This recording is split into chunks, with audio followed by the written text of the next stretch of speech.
How to save a Google document as PDF. Hi guys, welcome back. Today I will show you how you can save a Google document as a PDF file. So let's start. First, what you have to do is you will simply open up your Google Docs, and of course you will type in whatever you want to. You will create a file. We can add images to our Google Docs right here, and we will simply add a title as well.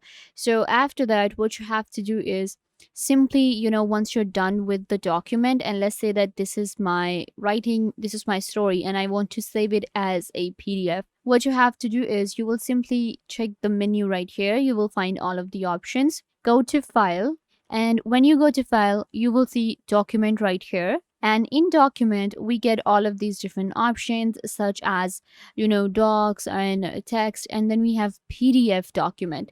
Click on PDF document, and your this Google document will be saved as a PDF. You can see right here. I will click on start download, and it is downloaded. Now I can actually open it up, and you will be able to see that this is now a PDF file. I converted my Google Docs to my PDF just within minutes. And this is how you can also go ahead and save your Google Doc as a PDF file. If I were a big help, don't forget to give this video a big thumbs up and subscribe to the YouTube channel.